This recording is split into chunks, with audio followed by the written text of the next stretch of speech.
Hello students, आज हम start करने जा रहे हैं कंटिन्यूटी में नया टॉपिक। ठीक है, तो टॉपिक है आज का हमारा कंटिन्यूटी ऑफ कंपोजिट फंक्शन। हाँ, कंपोजिट फंक्शन में कंटिन्यूटी कैसे चेक करते हैं उसके लिए में। ठीक है, इससे पहले हमने डिसकंटिन्यूटी की बात की थी। एक्चुअली हमें क्या निकालना है कि कोई कंपोजिट फंक्शन है उसमें कहाँ पे वो किस किस पॉइंट पे डिसकंटिन्यूस होगा उसका निकालना है। ठीक है, तो मैं लिखता हूँ कि इसकी डेफिनेशन लिखता हूँ f of g is f of g of x लिख लो चाहो तो इज कंटिन्यूस। ठीक है, continuous at x is equal to a पे f ऑफ g कंटिन्यूस होगा if g is continuous at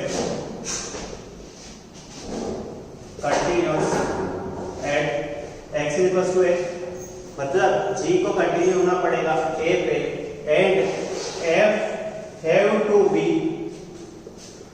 continuous at f। देखो क्या किया, f ऑफ g को मैंने x इक्वल टू a पे कंटिन्यूस करवाना था, तो मैंने पहले g को कंटिन्यूस करवाया a पे और उसके बाद f को कंटिन्यू करवाया g ऑफ a पे। g ऑफ a पे f को f of g is continuous at g is continuous at. ठीक है, सही का कोई दिक्कत नहीं, पूरा कंपोजिट फंक्शन देखते हैं धीरे धीरे क्वेश्चन पता चलेगा। तो मैं लिखता हूँ एक क्वेश्चन। ठीक है, तो लिखते हैं first question, if fx is equal to signum of x, signum of x से तो पैसे हो गए हुए अच्छे से। ठीक है, and g of x is equal to x square minus 1 हो सकता है फंक्शन। ठीक है, then check the continuity of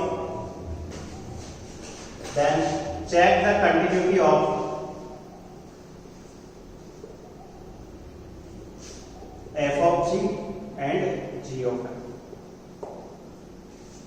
ठीक है, इससे तो परिचित हो गए अच्छे से। हाँ, सिग्नम के बारे में अलग से बताना तो नहीं पड़ेगा। ठीक है, तो अब देखते हैं, सबसे पहले क्या कुछ भी निकाल लेते हैं, f of g या g of, एक एक करके निकालनी है दोनों। ठीक है, f of gx की बात करते हैं।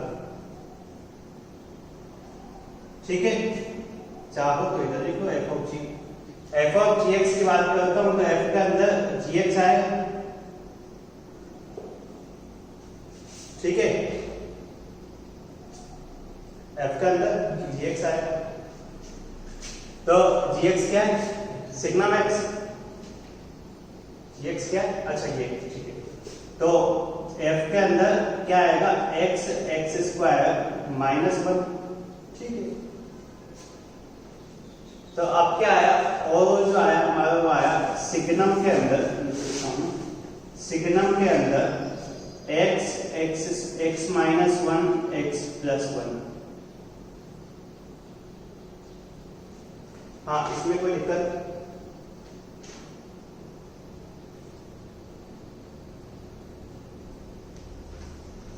हाँ इसमें कोई दिक्कत। देखो सिग्नम x किस पॉइंट पे डिसकंटिन्यूस होता है,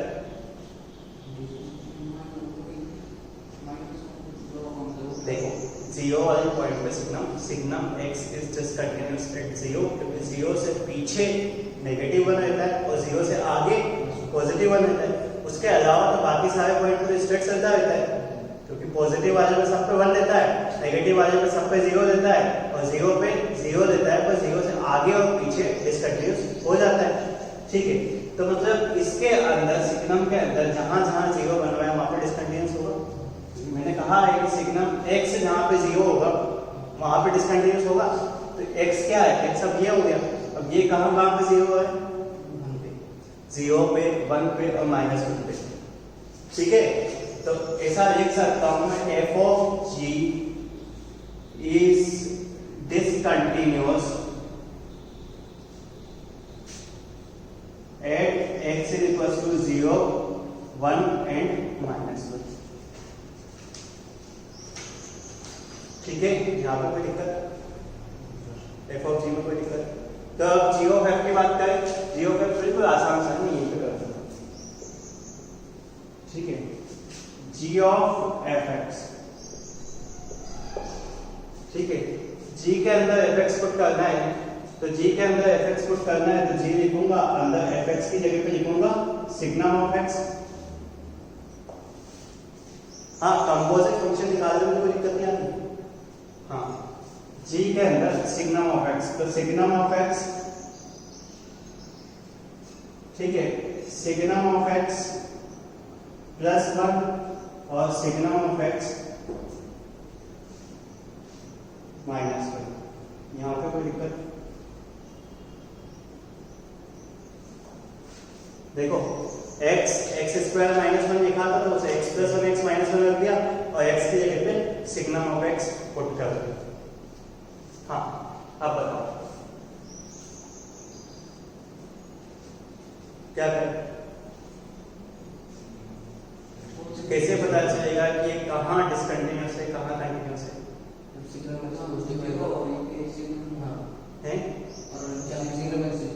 जहाँ पे अगर -1 हुआ तो भी हम देखो छोटी सी चीज कि ये जो लिखा हुआ है डिजिट लिखा हुआ है, कुछ 0 1 माइनस, ठीक है, कुछ भी लिखा हुआ है, ये भी कोई डिजिट लिखा हुआ है, ये भी कोई डिजिट लिखा हुआ है। डिजिट कोई के और क्या बना है? नंबर ही बन रहा है, कांस्टेंट नंबर बन रहा है। x की वैल्यू अगर मैं कुछ भी पुट करूंगा, कुछ भी 0 पुट करता हूँ, 1 पुट करता हूँ, -1 पुट करता हूँ, देखो एक छोटी सी, चलो ठीक है छोड़ दो, तुम्हें कुछ भी नहीं आ रहा, मेरे को बस इतना सा पता है कि सिग्नम x की जो वैल्यू होती है, अगर मैं लिखना चाहूँ तो ऐसे मेंशन कर सकता हूँ, सिग्नम x की वैल्यू 1 -1 और 0 होती है। क्या पता कभी 1 होगी, कभी -1 होगी, कभी 0 होगी। अगर 1 रखने पे 0, -1 रखा तो ये 0 और 0 रखा तो ये 0, और आंसर कितना आया? हमेशा 0। तो देखो अगर ये और आंसर 0 है तो इसका मतलब ये फंक्शन तो कांस्टेंट फंक्शन हो गया, और कांस्टेंट फंक्शन हो गया इसका मतलब कंटिन्यूअस। ठीक है, यहाँ पे कोई समस्या? कंटिन्यूअस हो गया ना, discontinuous at no point x belongs to r। चलिए किसी पॉइंट पे डिसकंटिन्यूअस नहीं, सारे पॉइंट पे कंटिन्यूअस है और सारे पॉइंट पे सेम ही आंसर आ रहा है, कांस्टेंट फंक्शन हो गया, ध्यान रखना। ठीक है, आगे मैं कुछ एक क्वेश्चन और लिखता हूँ, ठीक है। हाँ, 1-2 क्वेश्चन और लिखेंगे। एक्चुअली हमें क्या थोड़ा सा थ्योरेटिकल पार्ट देख के क्वेश्चन करने में थे। हाँ, अभी एक छोटी सी चीज बची हुई है, ट्विज़लेट फंक्शन, उसके बारे में बात करेंगे थोड़ी देर बाद। एक फंक्शन बचा हुआ है स्पेशल टाइप का, ठीक है। पहले हम कंपोजिट फंक्शन की डिस्कंटिन्यूटी के बारे में बात करें, ठीक है। तो देखो एक छोटी सी चीज बताता हूँ, एक कंसेप्ट बताता हूँ, क्या उससे पहले एक क्वेश्चन कर लेते हैं। ठीक है, एक क्वेश्चन ये है कि f(x) डिफाइंड है, f(x) गिवन है 1 + x और 3 - x, जब x की वैल्यू 0 से 2 के बीच में और 2 से x 3 के बीच में, ठीक है। एक जगह पे इक्वल लगा दिया और gx कुछ इस टाइप से डिफाइन है कि 1 - x और 3 - x, 0 से x 1 के बीच में डिफाइन है और 1 से x 3 के बीच में डिफाइन है, ठीक है। तो अब ये हमसे कह रहा है कि find g of fx at x is equal to 2। g of fx की वैल्यू निकालेंगे 2। यहाँ पे एक नया कंसेप्ट में बताऊंगा, ठीक है। इस क्वेश्चन के थ्रू ही इन्वॉल्व हो रहा हूँ, ठीक है। मैं करूँ आगे। अब देखो क्या निकालना चाहिए हमारे हिसाब से, एक तो 2 पे वैल्यू निकालना चाहिए और 2 से कम पे, 2 से ज्यादा पे। तो 2 2 से कम की अगर बात करते हैं तो क्या कहूँगा LHL, इसमें कोई दिक्कत? देखो क्या हो रहा है, 2 से कम पे और 2 से ज्यादा पे फंक्शन की वैल्यू चेंज हो रही है, तो अलग अलग पे निकालो ना मैं। अगर एक ही फंक्शन चलता है तो कोई दिक्कत नहीं होती, फंक्शन चेंज हो रहा है, ठीक है ना। देखो यहाँ पे अगर चाहूँ तो मैं लिख सकता हूँ ना, limit x tending towards 2 minus 2 से कम पे, इसमें तो कोई दिक्कत नहीं है ना, ठीक है। g के अंदर f के अंदर 2 माइनस रख सकता हूँ, चाहूँ x लिख दो, चलो x लिख दो, कोई समस्या होगी, ठीक है। अब g के अंदर fx 2 से थोड़ा सा कम, कौन सा पूछना है ये, तो g के अंदर f के अंदर f की जगह पे 1+x लिख दो, ठीक है।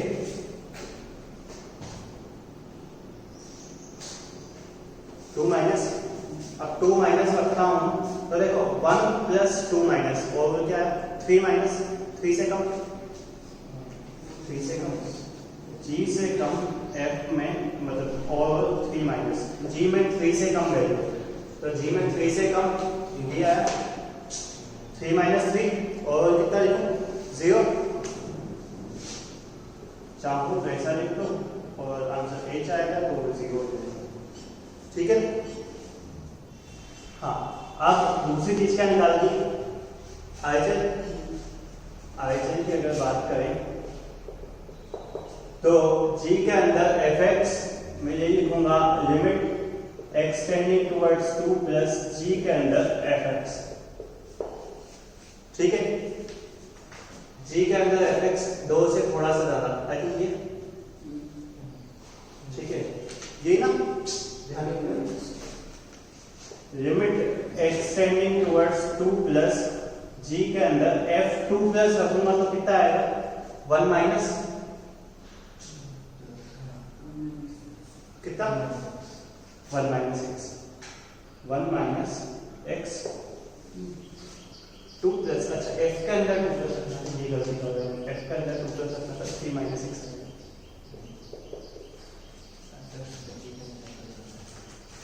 सही है, ठीक है। तो अगर रखूंगा g के अंदर 3 माइनस 2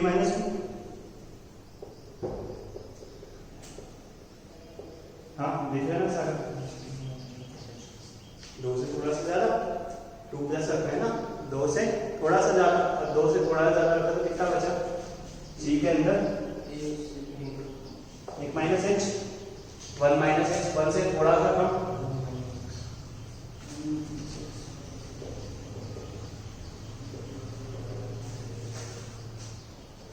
क्या है फंक्शन कंटिन्यूअस। देखो इसमें क्या है, जैसे एक आध स्टेप स्किप की या स्टेप जंप करने की कोशिश की तो गलत होने के चांसेस है, ठीक है। ध्यान रखना एक एक चीज, जैसे हम यहाँ पे गलत जी के लिए ऐसे इतना रखे थे, एफ के लिए इतना रखे थे, ठीक है, ये चीज ध्यान रहेगी, ठीक है। अब देखो एक चीज बता दो, अगर मेरे को g ऑफ fx निकालना है तो इस fx को मैं कहता हूँ पैरेंटल फंक्शन, क्यों, इस fx को अगर g ऑफ fx निकालना है मतलब कोई सा भी कंपोजिट फंक्शन की मेरे को वैल्यू निकालनी है या कंटिन्यूटी चेक करनी है, सीधी सी बात, तो मैं कंटिन्यूटी के लिए इसे कहता हूँ कि ये पैरेंटल फंक्शन है, ठीक है। और पैरेंटल फंक्शन का इफेक्ट जो आता है, पैरेंटल फंक्शन का इफेक्ट जो आता है वो उसके जो नीचे वाला फंक्शन होता है उसमें आता है, ठीक है। कैसे देखो, कैसे देखो रुको मैं बताता हूँ, ठीक है, मैं करता हूँ पैरेंटल फंक्शन का जो इफेक्ट आएगा वो नीचे वाले नेक्स्ट वाले फंक्शन में आएगा। एक क्वेश्चन करते हैं इससे रिलेटेड, ठीक है, मैं लिख देता हूँ जो मैंने बोला है उसे लिख देता हूँ कि g ऑफ f की बात की थी ना, g ऑफ fx को मैं लिखता हूँ g के अंदर fx और fx को मैं कहता हूँ पैरेंटल फंक्शन। अब मैंने ये बोला था कि पैरेंटल फंक्शन का कुछ ना कुछ इफेक्ट ओरिजिनल फंक्शन पर आएगा, तो मैं थोड़ा सा बस ये लिख देता हूँ कि पैरेंटल फंक्शन का क्या इफेक्ट आएगा। ठीक है, ये चीज अगर तुम थोड़ा सा जनरल जो है कॉमन सेंस से देखोगे तो बिल्कुल आसान सी इजी लगेगा, जैसे तुमको पता है सारी चीजें ऐसा लगेगा जैसे तुमको पता है बिना बात में बताई जा रही है। ठीक है, पर नोटबुक में लिखा हुआ होना चाहिए, तो इसका मतलब हम लिख लेते हैं। देखो मैं यूँ कहता हूँ, मैं क्या कहता हूँ, सीधी सी बात जो कहना चाहता हूँ बता दूँ कि अगर g ऑफ fx मेरे को निकालना है तो g ऑफ fx उस पॉइंट पे भी डिसकंटिन्यूस होगा जहां पे fx डिसकंटिन्यूस है। मतलब समझ लो कि अगर जैसे साइंस में कहते हैं कि अगर पेरेंट्स में कोई हेरिडिटी है, पेरेंट्स में कुछ प्रॉब्लम है तो सन में आती है, नेक्स्ट जनरेशन में आती है, तो वही fx में अगर कुछ प्रॉब्लम है तो वो सारी चीज दिखेगी। प्रॉब्लम क्या है? डिसकंटिन्यूटी होती है। ठीक है, ठीक है, तो लिखेंगे बस इतना सा लिखूंगा कि डिसकंटिन्यूटी ऑफ fx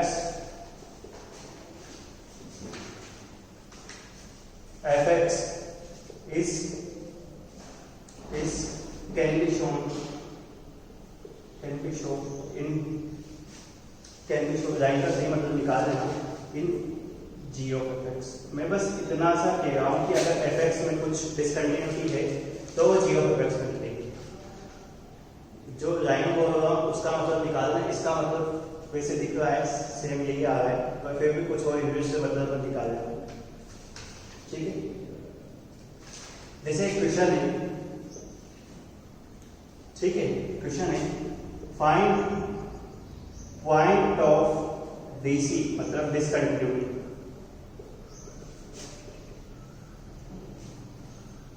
ठीक है, discontinuity of y is equal to 1 upon ln mod x, या तो चाहो तो लिख लो log mod x।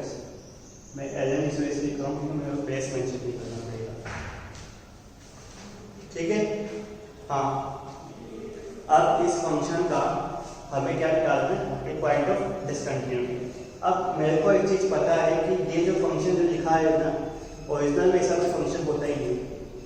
फंक्शन क्या होता है? log x होता है, log mod x होता है।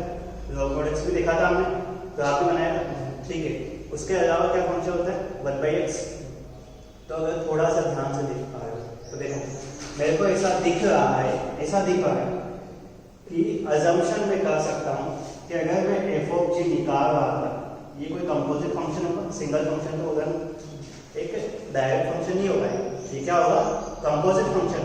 क्योंकि देखो log x मेरे को पता है, log mod x हमने पढ़ा है, 1/x हमने पढ़ा है, 1/x और log mod x में कुछ रिलेशन दिखाओ। देखो g ऑफ fx निकालना, f ऑफ g निकालना है तो f के अंदर gx पुट करना है। अगर मैं gx को log mod x कह दूं और fx को 1/x कह दूं तो क्या रिजल्टेंट वो फंक्शन आ जाएगा? देखो क्या किया कि लेट सपोज, ठीक है, ऐसा नहीं कुछ और भी सपोज कर सकते हो। मेरे दिमाग में जो आया, मेरे माइंड में जो आया, मैंने बोला कि gx को मैं log mod x सपोज कर लूं और fx को 1/x सपोज कर लूं तो 1/log mod x आ जाएगा।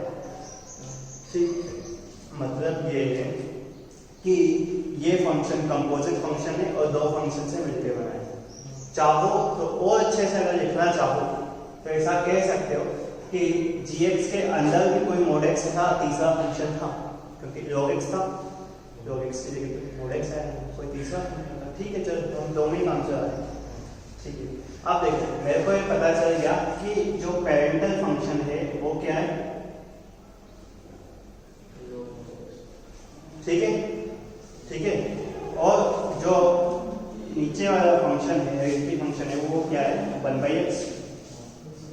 ठीक है, अब ये फंक्शन और फंक्शन है, ये फंक्शन जो है डिसकंटिन्यूस होगा कहाँ पे?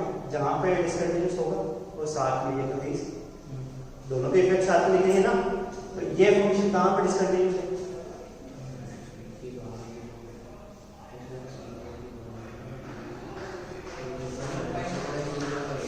जीरो पे। है, ये फंक्शन 0 पे डिसकंटिन्यूअस है। और 1/x की बात करें तो 1/x भी 0 पे डिसकंटिन्यूअस है। पर ये दोनों अगर साथ में, देखो ये फंक्शन जहां पे 0 होएगा नीचे 1/0 आएगा, समस्या करेगा। ये फंक्शन 0 कहां पे है? 1 पे, -1 पे, 1 पे एंड -1 पे। तो 1 पे और -1 पे ये दिक्कत कर रहा है, क्यों? क्योंकि ये भी है। और इसे तो पता ही थी कि मुझे 0 पे दिक्कत करनी है, तो कहां पे डिसकंटिन्यूअस हुआ? 0, 1, -1।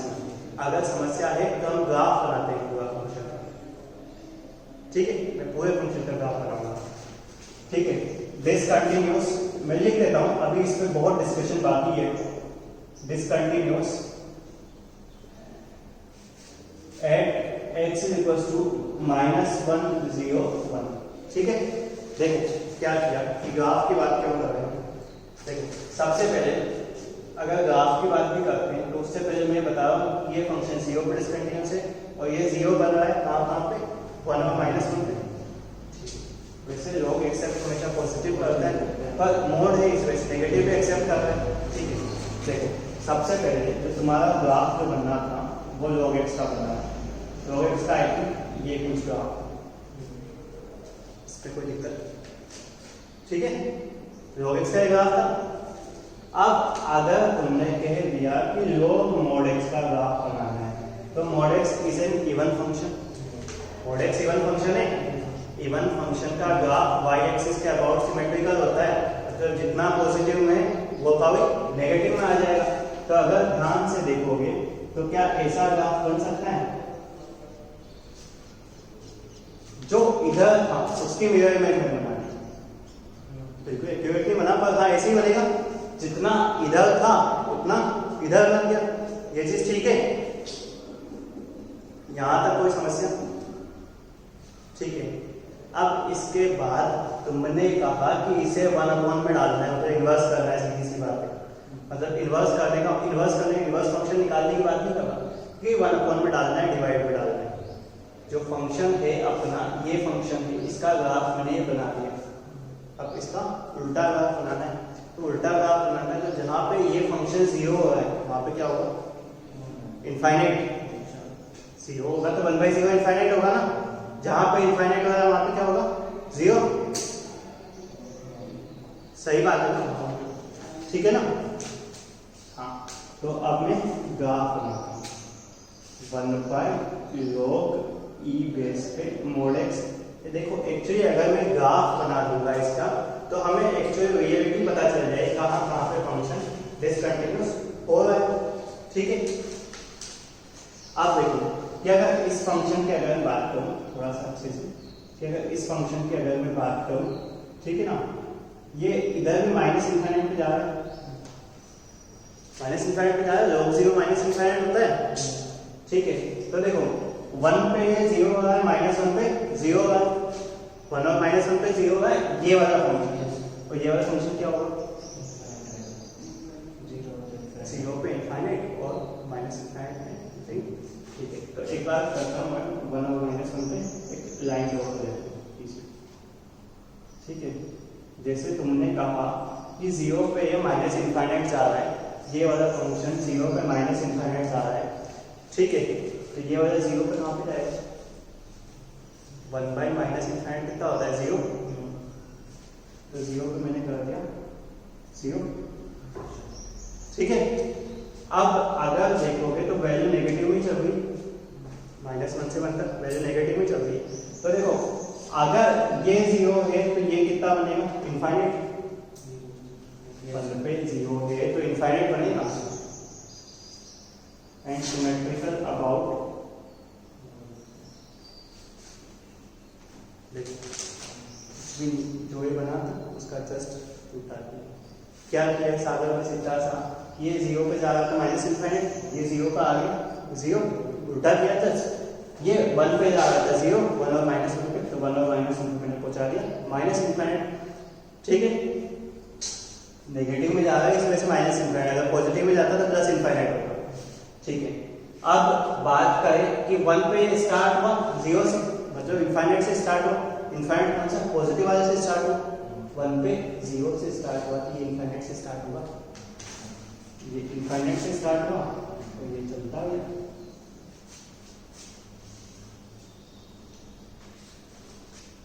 ठीक है, आप देखोगे, तुम देख सकते हो कि जैसे जैसे x की वैल्यू बढ़ती जा रही है, जैसे x की वैल्यू बढ़ती जा रही है तो x की वैल्यू बढ़ती जा रही है, जैसे जैसे x की वैल्यू बढ़ती जा रही है तो इसकी वैल्यू कम होती जा रही है। होता है ना 1/में 1/में। अब अगर ध्यान से देखें इसकी वैल्यू इसकी वैल्यू किसकी वैल्यू बदलेगी? किसकी, इस वाले की x की वैल्यू बढ़ती जा रही है तो y की वैल्यू कम होती जा रही है, और तो कम होती जा रही है। देख इसमें क्या है, x की वैल्यू अगर बढ़ती जा रही है तो y की वैल्यू भी बढ़ती जा रही है, मे भी एक्सपोनेंशियल नहीं बढ़ रही तो कुछ तो बढ़ रही है, बस वही चीज। ठीक है, खत्म। इसके आगे नेक्स्ट क्वेश्चन करवाता हूँ, पैरेंटल फंक्शन इफेक्ट। इसी टॉपिक को हम कंटिन्यू करते हैं थोड़ा सा, क्योंकि एक क्वेश्चन में इतना अच्छे से क्लियर नहीं होगा।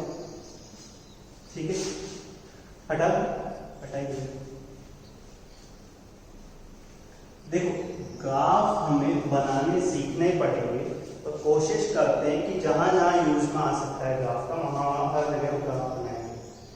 ठीक है, तो मैं लिखता हूं question f(x) is equal to 1/x-1। ठीक है, if f(x) is equal to 1/x-1 then find point of DC discontinuity where f of f(x) is discontinuous। ठीक है, एक काम करेंगे, अगर थोड़ा टाइम मिला तो हम इसका भी देखेंगे।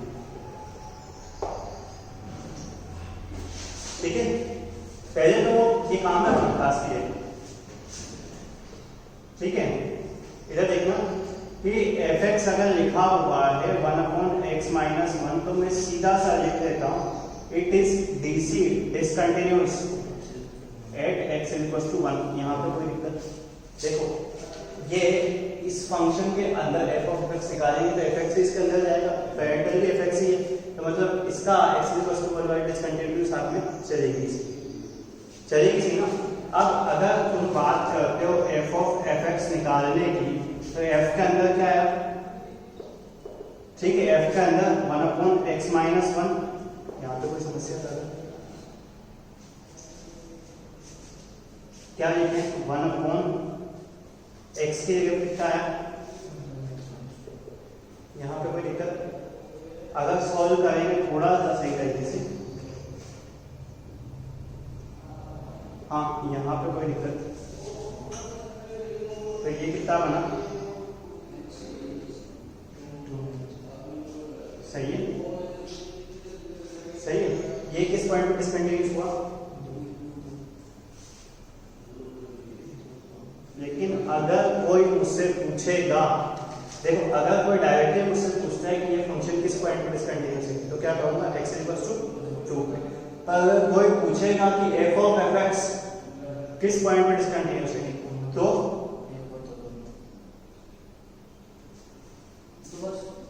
देखो मैं यूं कह रहा हूं कि अगर कोई पूछता है कि डायरेक्टली ये फंक्शन,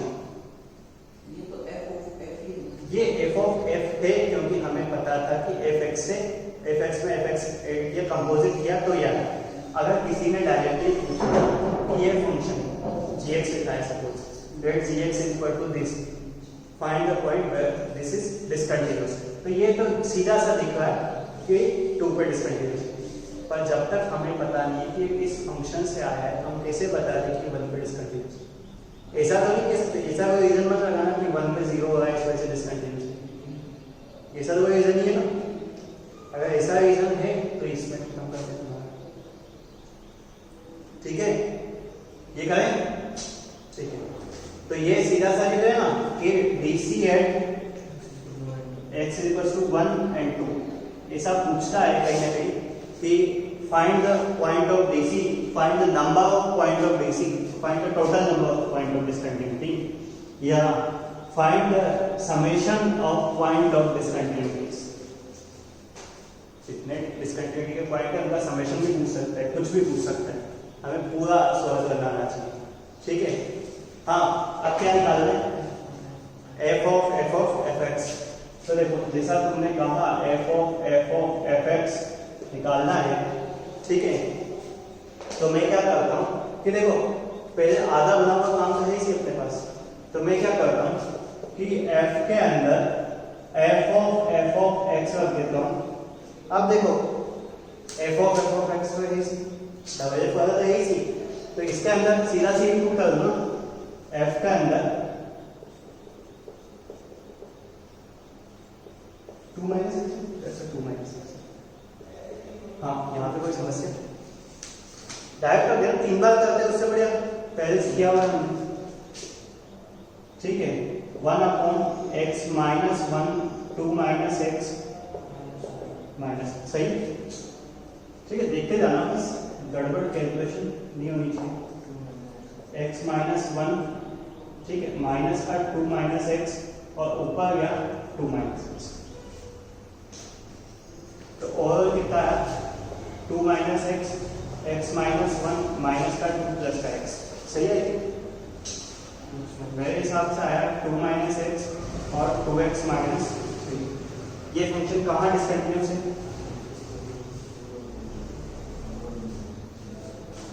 डिसकंटिन्यूअस है 3/2, पर ऑल पॉइंट ऑफ डिसकंटिन्यूटी इस फंक्शन की अगर हम बात करें तो कितने पॉइंट है, ठीक है, समझ में आ गया। पैरेटल फंक्शन का क्या इफेक्ट होता है, पैरेटल फंक्शन का इफेक्ट समझ में आ गया। ठीक है, यहाँ पे कोई समस्या, एक और क्वेश्चन कर दे, दिक्कत नहीं, सही। ठीक है,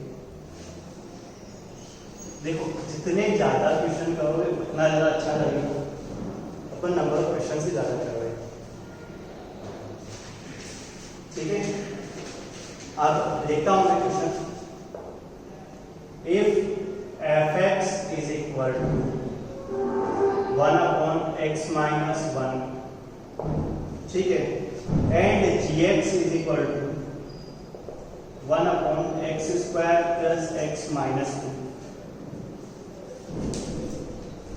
then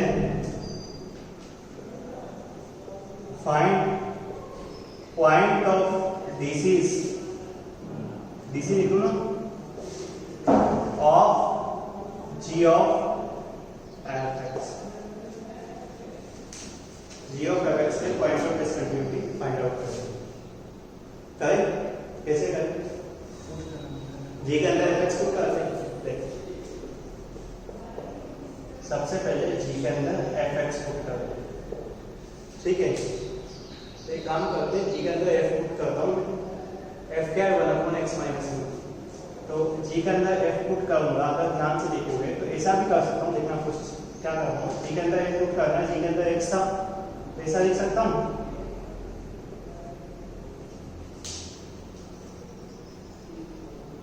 f पुट करना है ना, पहले x था, f पुट कर दिया, fx पुट करना था, अब मैं fx की वैल्यू पुट कर दूंगा। ठीक है, सीधी सी बात, मैं देखो पहले कह रहा हूँ कि fx जो है वो डिसकंटिन्यूअस है एट x इक्वल्स टू 1, तो ये मैं साथ में लेके चलूंगा हमेशा, एंड में काउंट करूंगा उसको। ठीक है, 1/, सही है। ठीक है, एलसीएम लेके ऊपर वैसे फैक्टर कर देते इसे, फैक्टर कर लो, एक ही बात बता, फैक्टर कर लेते 2 और -2 और 1, ठीक है, -2 और 1, तो f 2f minus f minus 2, तो कितना आया f और +2 -1 आएगा, 1 आएगा, देख लीजिए, सही। अब बस फैक्टर किया तो फैक्टर करके वैल्यू पुट कर, कैसे भी करते एक ही चीज होती है। ठीक है, 1/f की वैल्यू पुट कर रहे हैं, 1/x माइनस 1 प्लस 2, और 1/x माइनस 1 माइनस 1, ठीक है। ऊपर क्या होगा, ठीक है, ऊपर कितना बचा, x minus 1, 1 plus 2x minus 1 और 1 माइनस x माइनस 1। यहाँ पे कोई दिक्कत, दो बार क्या एक्सपेंशन का होल स्क्वायर, ठीक है। देख लेना, कैलकुलेशन देखना तुम्हारा काम है।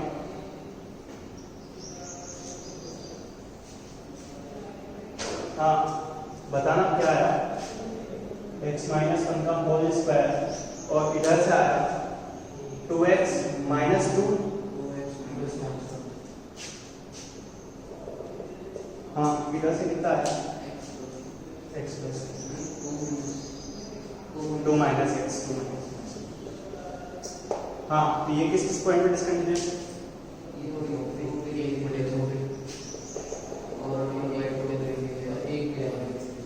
तो पॉइंट ऑफ डिस्कंटिन्यूटी 3 खत्म, इसमें कोई डाउट नहीं है, ठीक है, कंप्लीट खत्म करते हैं।